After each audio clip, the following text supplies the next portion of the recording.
आप देख रहे हैं गैलेक्सी चैनल और मैं आज आपके समक्ष अपना कार्यक्रम आपके डॉक्टर की सलाह लेकर प्रस्तुत हुआ हूं।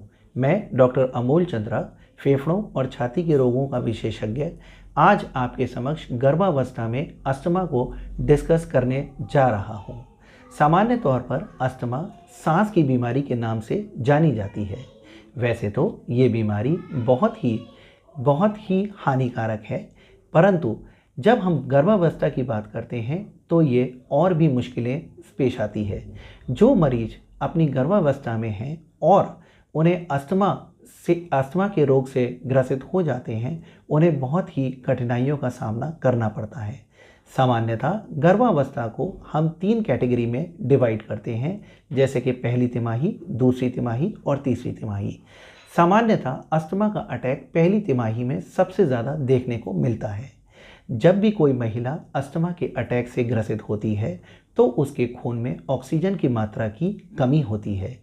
इस कमी के चलते उसका दुष्परिणाम उसके साथ साथ उसके गर्भ में पल रहे भ्रूण को भी बर्दाश्त करना पड़ता है।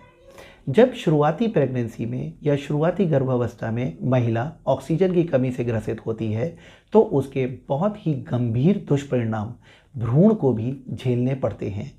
अगर शुरुआत में ऑक्सीजन की कमी भ्रूण को हो जाए तो उसके डेवलपमेंट में, उसके विकास में खासा असर पड़ता है। इन सभी बातों को ध्यान में रखते हुए हमें ये बात ध्यान में रखनी चाहिए कि जो भी लेडीज़ या जो भी महिलाएं अस्थमा के रोग से ग्रसित होती हैं, उन्हें शुरुआत में ही डॉक्टर के पास जाकर प्रॉपर उपचार लेना चाहिए, जिससे कि उनके शरीर में ऑक्सीजन की मात्रा की कमी ना हो। इसीलिए सही समय पर सही उपचार अत्यंत ज़रूरी है।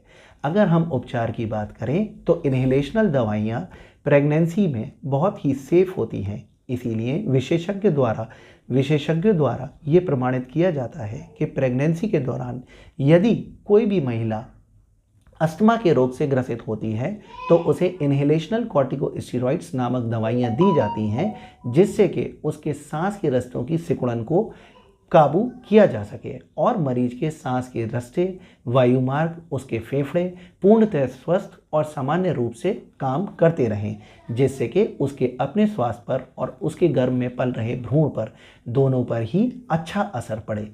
इसीलिए सही समय पर सही उपचार डॉक्टरी सलाह के चलते लेना अति अनिवार्य है।